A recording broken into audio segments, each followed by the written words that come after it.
parts, basically, to today's briefing. We have the program information first, and then we'll have the overview of the admission exercise to walk you through the different stages if you are going to apply to our program, and hopefully you will. So our program information, this is, again, graduate work from last year, a sculpture work by Cloris, really nice work. Another work by Xin Xin, a student who was interested in illustration, painting, drawing, printmaking, and also sculpture. So she managed to synthesize all these different mediums and different approaches that she learned through the course of her study in our program in order to realize this ambitious work for her grad show. So I think a work like this, it really emphasizes the nature of our program and why we have so many different approaches. We don't see them as separate silos. We don't see them as very distinctly different things. They're different skills, they're different approaches, and they're all very specialized in their own way. But we hope that they can be all synthesized in a way that suits each individual student. Each student chooses their own study path to our program by selecting courses that they find to be most appropriate to their potential development as artists. This is an overview of our program, and I'm going to read it out because it's quite long, but it's important. So our BA Hons in Visual Arts program at the Academy of Visual Arts is a professional degree that focuses on intensive practice-led work in the visual arts, supported by a program in general education. So practice-led is incredibly important, first of all, and also the fact that our program is supported by learning in general education. So one can achieve learning in a minor or in related subject areas that will support your visual arts development. It emphasizes creativity, versatility, and intelligent articulation, thus enabling its graduates to enter professional studio-based careers in such fields as studio arts, design, and/or craft after earning the degree. Our BA students have the opportunity to develop technical competencies, informed aesthetic judgment, and an understanding of the context in which contemporary work is created, rooted in the ever-shifting cultural climate of creative production in the studio. They read as lofty aims, and I think we achieve those aims within our program because of the structure of our program and also the nature of our particular approach, our collaborative approach in our teaching and learning with our students, and also in the faculty that we are very lucky to have here. So I'll give you a couple more details.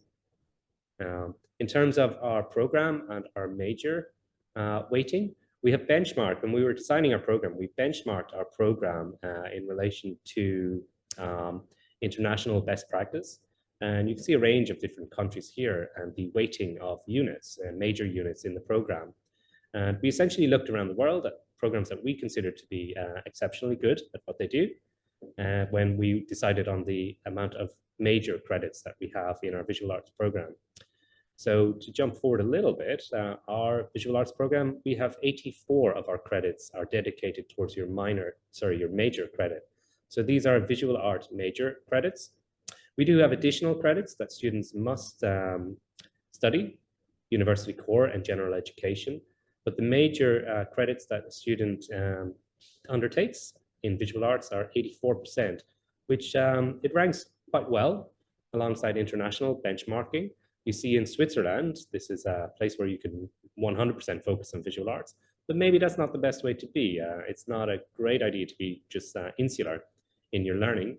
So our university very much supports minor studies and also general education and university core subjects that can be very beneficial to a student's development. So by weighing these different elements together, we came up with a number of 84 major credits. As a percentage of the major, that is 65.6%. As a percentage of the 128 total credits that one will achieve through our program. So this is a kind of a table where you will see how we rate alongside our sister institutions. Chinese University, it's 58.5. In Media Arts at City U, it's 60%. And in PolyU, it's 59.6%. Now, each of these programs have their own specific approaches and rationales. But when we redesigned our program about 6 or 7 years ago, we thought it important to add some additional major credits to our program to facilitate the professional development of our students. You may ask the question of why should you study in HKBU, and more importantly, I guess, why study in AVA or in Hong Kong, generally speaking? Well, the first answer, one of the answers to that question is that we are internationally reputable. As I mentioned, we benchmark our program in terms of best practice internationally. In 2021, it's a ranking that takes place every year. I think we are a similar ranking. Yes, we're still 150. So out of 1,696 art and design schools in the world, the Academy of Visual Arts was ranked among the top 150 in the QS World University Rankings in 2021. In particular, the vetting committee considered AVA's academic reputation highly. So we seem to be viewed as doing quite well internationally. In terms of Hong Kong, why come to Hong Kong? I think Hong Kong is a really, really exciting place to study visual arts. There are arguably more opportunities for emerging artists in Hong Kong than there are in other cities, other countries where visual arts is maybe more established. To put it into context, I arrived personally to Hong Kong a little over 10 years ago, and there were not that many galleries in Hong Kong. There were not that many museums that routinely showed contemporary art. And things have changed profoundly since then. So we have an enormous growth in the creative ecology in Hong Kong. You will know that we have the West Kowloon Cultural District. We have M Plus Museum that opened in 2021, finally, and really great museum. Art Basel Hong Kong takes place every year, March or May, depending on the year. And that's when galleries from around the world come to Hong Kong and showcase the best. Well, the best is arguable, I guess, but what's deemed to be the most exciting visual art every year. We were one of the university partners last year for Art Basel Hong Kong. We were indeed. AVA, led by Evelyn, were university partners in Art Basel Hong Kong.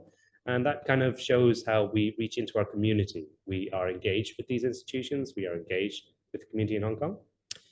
Sotheby's Hong Kong and Christie's Hong Kong, these are auction houses. They may not be the most interesting places to see visual art, but we have the benefit of, with auctions, these auction houses bringing often quite important art historical works to Hong Kong. And more importantly, they're displayed publicly for the public's attention. Asia Art Archive, for example, is a really great resource looking at Asian art or Asian Pacific art, more specifically. We have Business of Design Week. We have a lot of things happening in Hong Kong. In terms of opportunities, we'll speak to opportunities a little later. But for example, I went to galleries, went on a gallery tour with an incoming distinguished visitor to AVA yesterday. I went to 6 galleries, and in 4 of those galleries, I met some of our students or previous students who are now working in galleries. So it is a potential opportunity in terms of a career path, this burgeoning creative ecology in Hong Kong. In cities where the scene is a little more established, it might be a little bit harder to break through.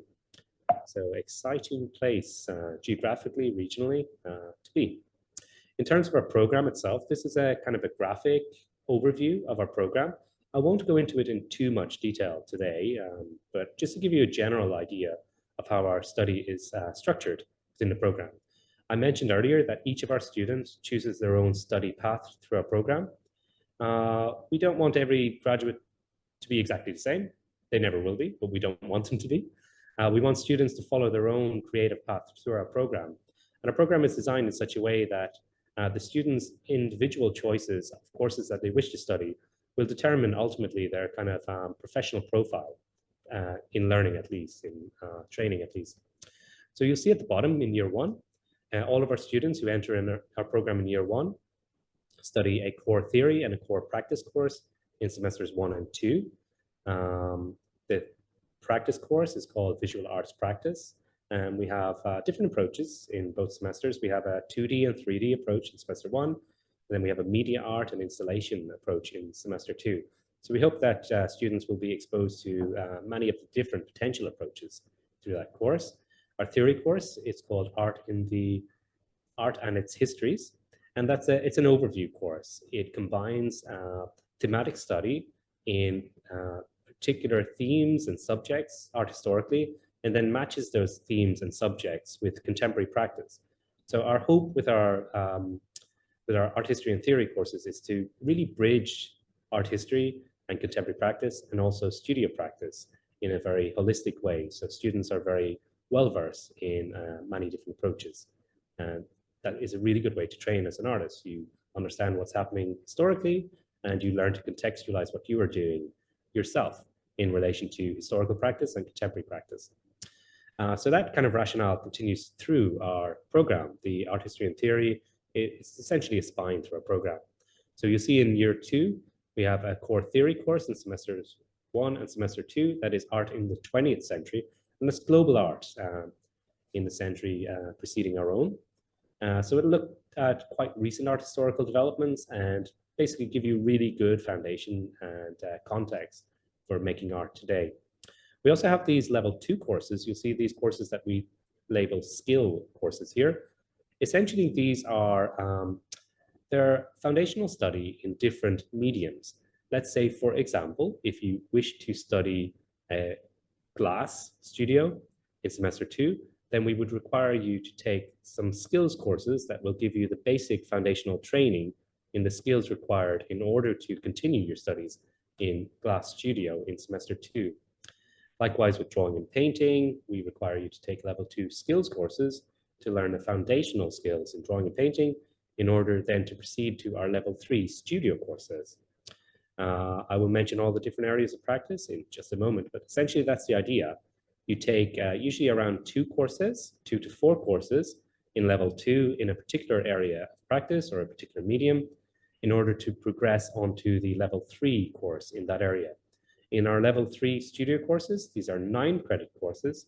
They're very large courses comparatively, and they're taught by 3 different teachers. We have 2 practice teachers and 1 art history and theory teacher.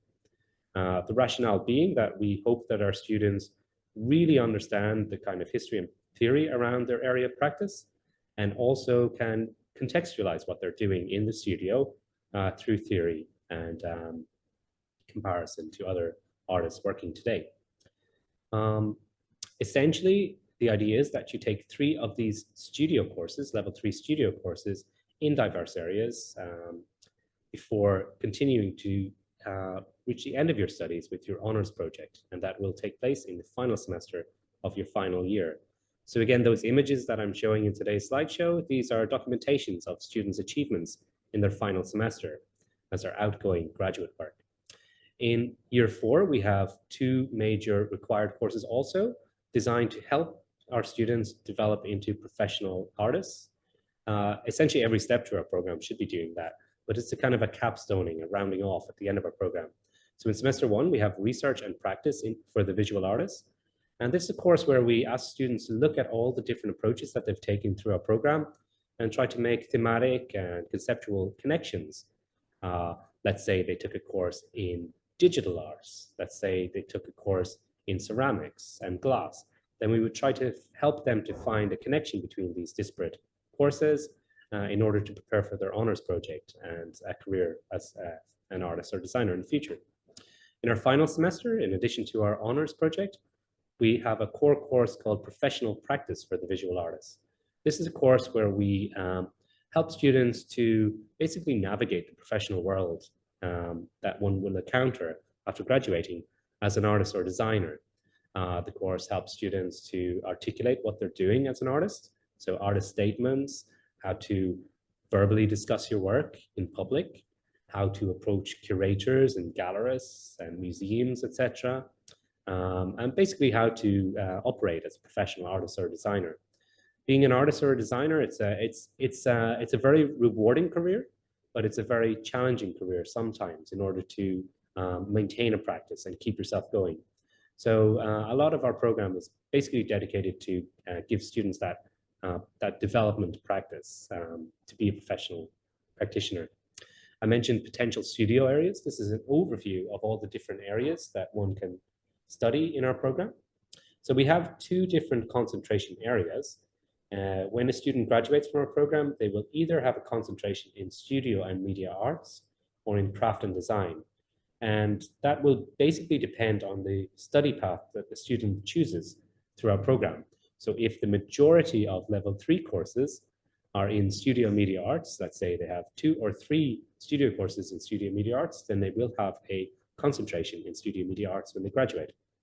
Likewise, if they have 2 or 3 studio courses in craft and design, they will graduate with a craft and design concentration.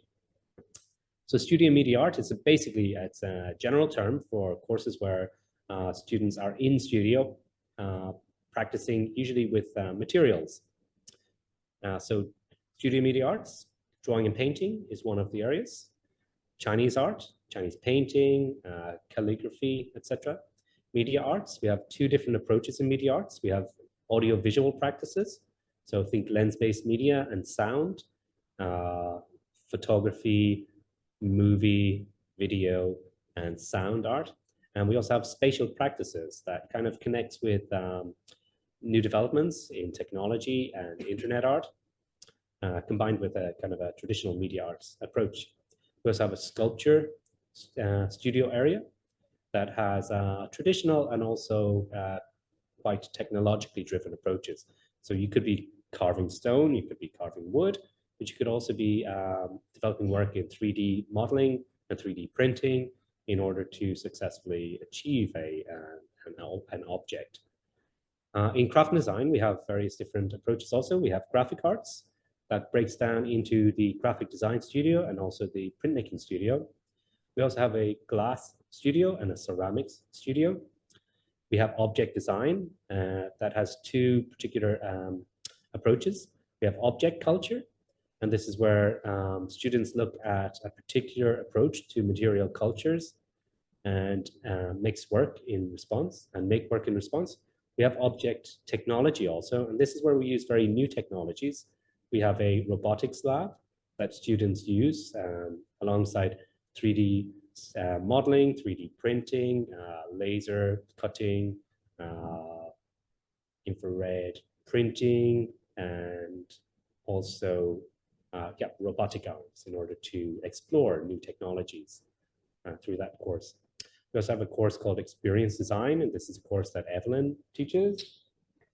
And that's a course that it's a really interesting course. If you do manage to get to the campus today, we actually have a showcase in our first floor in our CVA gallery, where students who are taking that course this semester are showing a kind of an early semester showcase of work in development.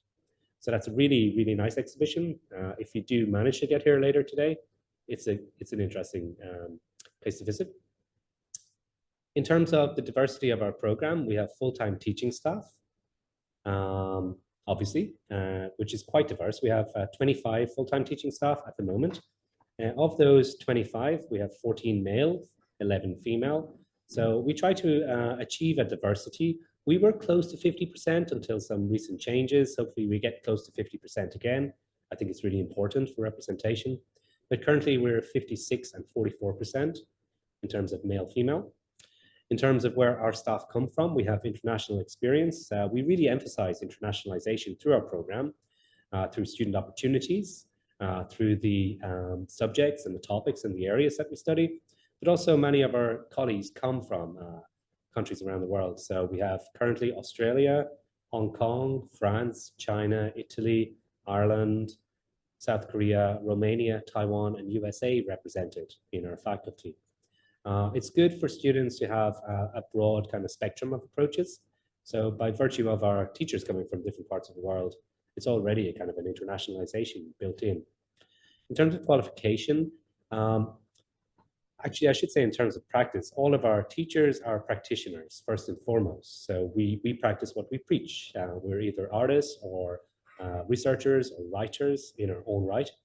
In terms of qualifications, 48% of our teaching staff have PhD or equivalent, and 52% have an MFA or equivalent qualification.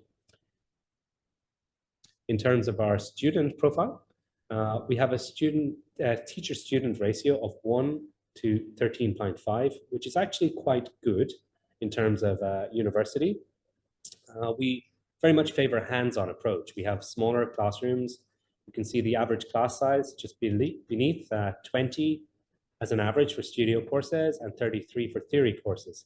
So if you join our program and you take a studio course, well, you'll be in a studio alongside 20 students and 1 teacher. for a 4-hour class lesson. So us as teachers, we really get to know our students, and each of our students' different profile, our students' wishes for their own career and development. So it's a good ratio, and it's one that we hope to keep into the future. In terms of gender spread of students, we have 27% male and 73% female. So a lot more female students than male. This could be seen as a kind of it's a general tendency, I would say, in visual arts internationally, but particularly in Hong Kong, it is a trend. It has been changing a little bit. We had around 20 to 80% in the recent past. So it's nice to see more diversity coming through with more male to female gender. Gender is a very abstract term. It's a weird way to measure things in gender today, but it's good to have an understanding of what the kind of what the scene would be if you enter our program. Average exit GPA for our program is 3.0, which is relatively good. It's a high B. We obviously have a lot of students achieving a much higher exit GPA and students achieving, sadly, a little lower. But essentially, 3.0 average exit GPA is not bad. Our population, our student population, we have 395 students in our program currently. This tends to be the average, somewhere around 400 students, which is quite a lot. It's quite a lot of students. So you can see that we're very proud of our teacher-student ratio of 1 to 13.5 in light of the fact that we have so many students. I mentioned earlier that we had 134 graduating students last year, so that's quite a cohort. In terms of that graduating cohort, I'll take a little breather here and show a couple more examples of graduate work. This is an installation, drawing, performative drawing, and also video performance that Johnny, sorry, I'm trying to remember Johnny's name, that Johnny made for his work. It was a really, really impressive exhibition, presentation of his research and practice in his final semester. You're looking at a drawing, very large scale drawing on the wall, charcoal drawing, and he also engaged with the drawing. So these white marks are the result of a balloon or a ball that he beat off the wall. And then you have the traces on the floor of that interaction. The video and the sound were integral parts of the work. Johnny did not perform live, but he performed in order to produce a video performance. And it was a quite impactful work. The sound was quite intense in the room. The video was quite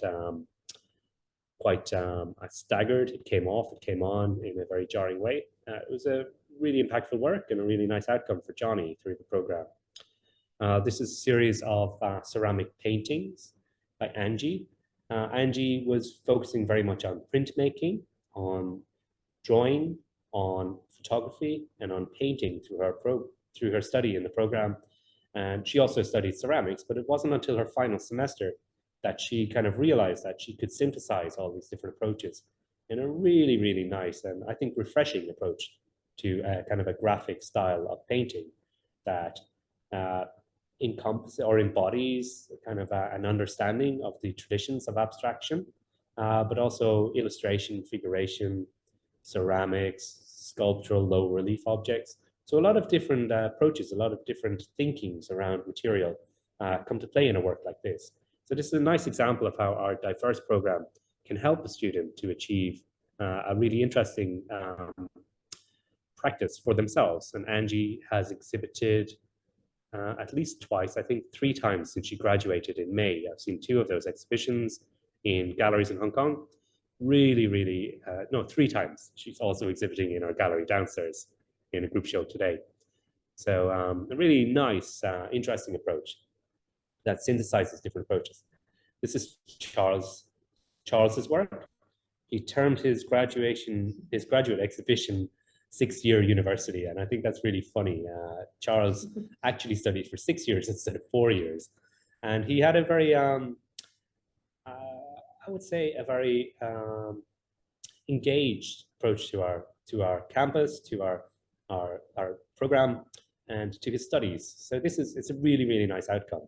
He actually spent most of his final year cooking for his schoolmates in his studio. He had performative cooking as performance and dinner parties as performance. And this work that again brings together drawing and painting, sculptural elements, design elements, and ceramics, which was his focus in the end, in a really, really nice, interesting installation that kind of embodied the fun, the enjoyment, the camaraderie, the peer support that he experienced through COVID and recovery from COVID, etc. So it looks playful. It is playful, but it's also quite serious in terms of intent. And Charles also has had opportunity to exhibit since graduating. So I guess for time, I'm not going to spend too long discussing each work, but a couple more images to show an example. This is it's an installation of ceramic works. These are, I think they were porcelain, fragments of facial expressions, fragments of faces on these hemispheres that were presented on the gallery wall. This is it's very impressive calligraphy work by William. It actually won an award last year that we were very happy to see, a prestigious calligraphy award in Hong Kong. William has actually continued studying with us. He's undertaking a PhD, actually, just starting this September. So he's going direct from his BA studies right into his postgraduate studies at AVA.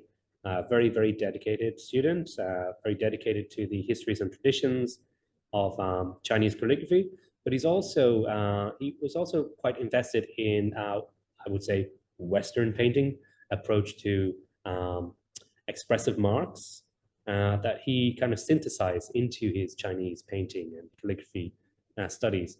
So this was a way that, again, he could synthesize the different approaches while he was really dedicated and focused in Chinese arts, calligraphy, and ink painting. He also married his understanding of different traditions, different painting traditions in his understanding. This is a really beautiful installation, audiovisual sound installation by Ben, looking at the idea of migration, of moving from one place to another place in a really beautiful and sensitive way, I would argue. So I hope you get the sense of diversity of approach here. Each of our students, they're artists, they have their own approach, but they develop those approaches through their way of navigating our program. This is a QR code where you can link to the Grad Show website and see a lot more information about each of those artists and some many, many more artists, 134 as I mentioned. So if you wish to study in AVA, I strongly recommend that you have a look at the kind of the outcomes that were achieved. And also next year, please pay attention, please keep note of when our grad show opens again. It will be in probably May or early April, opening May or early April next year. So please come visit physically and get an understanding of what we do or what our students achieve through our program. We also have diverse exhibitions in either of our two galleries that we have in each of our campuses. We have a campus here in Kowloon Tong. We also have a campus in Kai Tak. And this is our Kai Tak AVA gallery. And this was it was a really nice exhibition curated by our colleague, Annie, who had been teaching ceramics for many years. She's actually since retired. And this was it was an exhibition of work by students that she had taught over the years, just before she retired. It was a really, really nice exhibition to have. We now have Ray, who taught alongside Annie for many years, who has essentially taken that role of the full-time ceramic teacher on board. And Ray has a really connected approach, but an individual approach. So our teachers bring a lot to our students' learning as practitioners themselves. This is an example of an exhibition that was curated by our colleague Janet, and this was an exhibition that took place in 22 different locations around Hong Kong.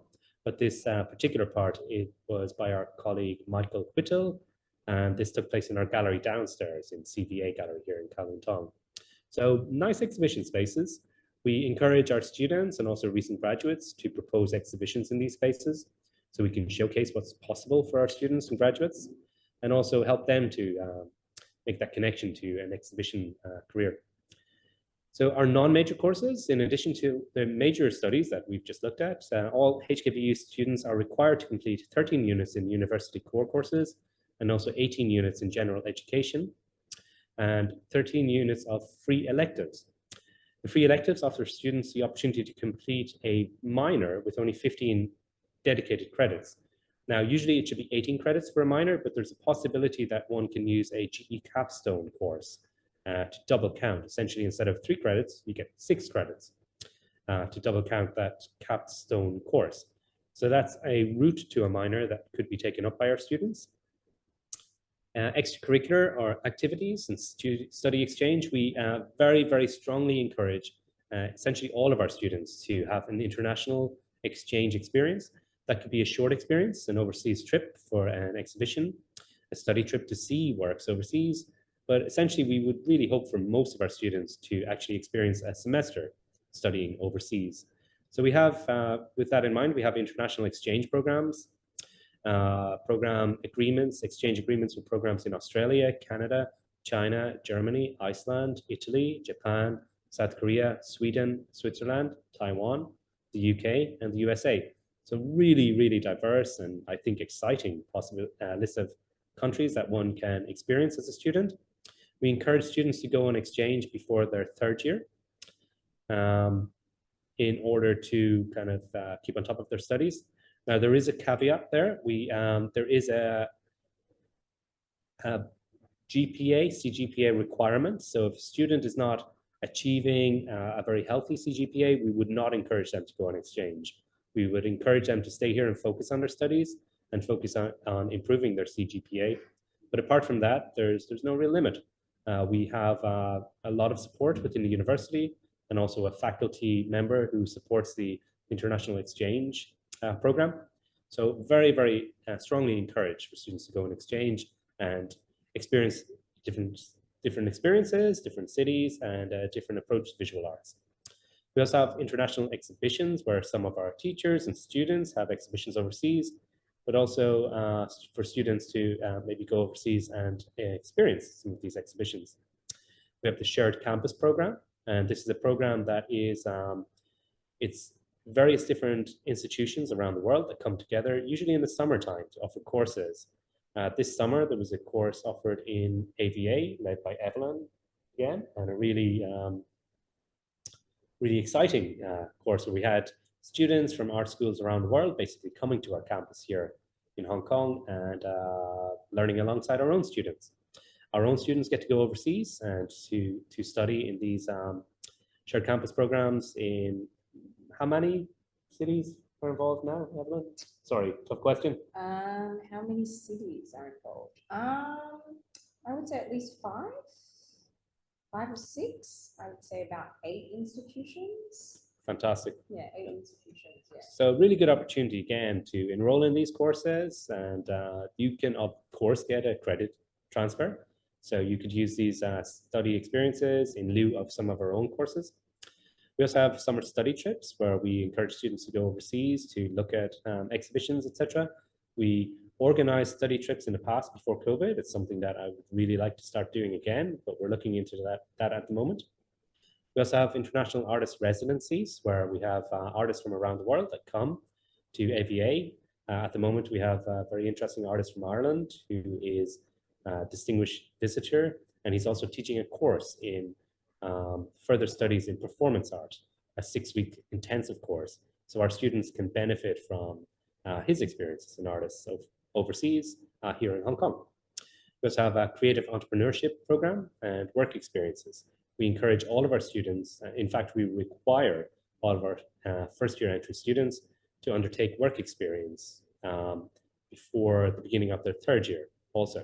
So that's the way that our students get to experience professional life within Hong Kong. In terms of career prospects, this is just a survey of graduates from 2020. And you can see just over 65% has secured full-time equivalent jobs. Just over 7% self-employed, 4% part-time employed, and over 5% pursued further studies. So these are kind of typical routes out of our program. 47% entered the commerce or industry sector, followed by 31% in education, 17% in community and social services, and just under 4% in government employment. The average first monthly salary from our survey from 2020 was 17,735. That compares quite positively. That has been going up in recent years, and it's a really good trend to see. Hope it continues. So that's essentially it for our program overview. The last image I have related to our program is a nice installation shot of graduate work, not this year, but the previous year, from Jessica, that really kind of activated the campus.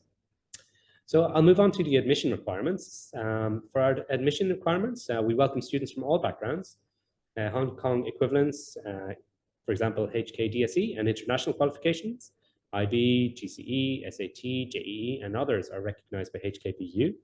We also have additional admission exercises where we try to diversify our students' incoming.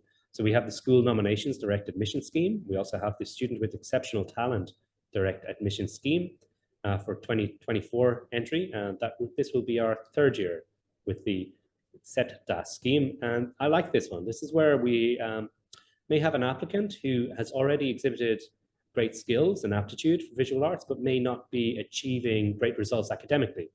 So through this scheme, we can recognize that talent and bring those students into our program. And our program then absolutely benefit from the diverse approaches that we have coming in. In terms of HKBU general entrance requirements, our HKDSE general entry requirements are 332 A33. So English, 3 in English language, 3 in Chinese language, 2 in mathematics, achieved for CSD, and 3 and 3 for electives that the students may take. So that's the HKBU general entrance requirements. For us at AVA, we essentially want to see students who have good academic achievement, but also are very talented, potentially talented in visual arts. So we have a 50-50 approach. So we have an academic score 50%, but also the admission exercise where we try to understand the creative potential of our applicants. So 50% academic achievement, 50% admission exercises where we look at aptitude and potential. So for our admission exercise, our exercises are designed to assess the creative talent of an applicant for the BA Visual Arts program. We require all applicants to take part in AVA's admission exercise, which provides applicants with the opportunity to demonstrate their potential for pursuing a career in the visual arts. So we have 3 major parts. We have the portfolio review.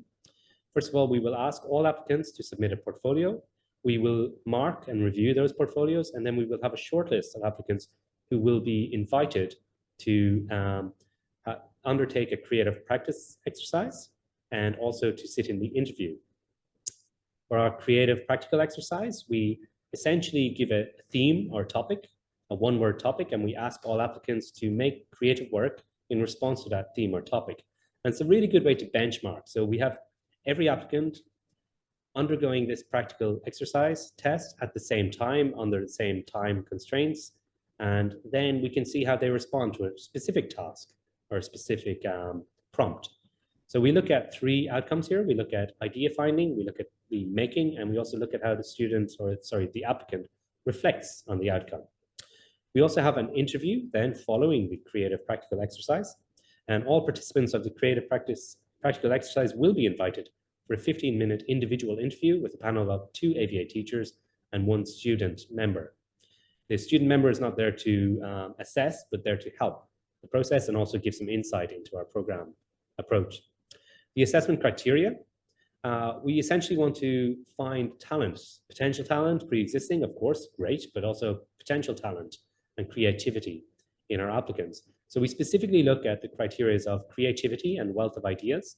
So creativity, problem solving, capability to develop creative solutions to problems. So we often see that through the prompt, the one-word prompt for the creative practical exercise, and capability to present personal creative ideas. So how do you communicate your personal creative ideas? It's all well and good to be very creative, but if one cannot communicate those ideas, it can be very difficult. So we also look at that as a criteria. Communication, our program is taught through the medium of English. So we also have a basic English requirement so that our students can keep up with their learning. We also look at personal dedication and attitude. How focused and dedicated are you? How enthusiastic are you about the visual arts? How actively do you engage with the visual arts? Do you go to exhibitions regularly? Do you read about visual arts? Do you look at documentaries about visual arts? All these things will be considered when looking at your dedication. We also have, obviously preceding all of that, we have the portfolio submission. And for this, we request or require 5 documentations of outcomes of your previous personal creative practice. So essentially, we ask you to give us or upload images and documentation of previous creative practice work. And we also ask for a 1 written self-introduction text in English. And we ask for a minimum of 100 words, but a maximum of 300 words here. And this is an opportunity for you to basically express your enthusiasm and interest and desire to study visual arts, and maybe share some of your previous experience and what has prepared you to study in our program. So to be very clear, 5 examples of practical work. So it could be documents, photographs of sculptural work, paintings, drawings. It could be examples of moving image work, uploading videos. It could be examples of craft and design work. It could be just about anything that showcases your aptitude for creativity. As you've seen from what I've shared today, we have many, many different approaches. So I would say 1 word of advice is don't just show all the Hi. 1 word of advice would be not to show all the same media. Don't just show 5 paintings, 5 acrylic paintings, wonderful, but it's good to show a diverse range. Our admission timeline for JUPAS, we have a portfolio briefing on the 26th of February, 2024. For our portfolio submission deadline, that will be the 13th of May, 2024. We have for our practical homework and interview the 19th to the 25th of June, and then the 29th of July for the second round. For non-JUPAS, in case we have any non-JUPAS applicants, potential applicants here, our portfolio briefing will be the 15th of January. Deadline for portfolio submission is the 3rd of February, and practical homework and interview is from the 11th to the 13th of March. We will review and revise accordingly, but these dates should be set. So please take note. If you wish to enter our program, you're going to apply, make sure you're available at these times to sit for interviews if you are invited. In terms of the JUPAS admission mean score, quite good, I think. It represents a really strong body of applicants for our program. Last year, this year, 2023, it was 22.77. So 4C plus 2X for compulsory, 2 electives. And it's on track. I think we're slowly going up. And 2021, for some reason, we still don't understand.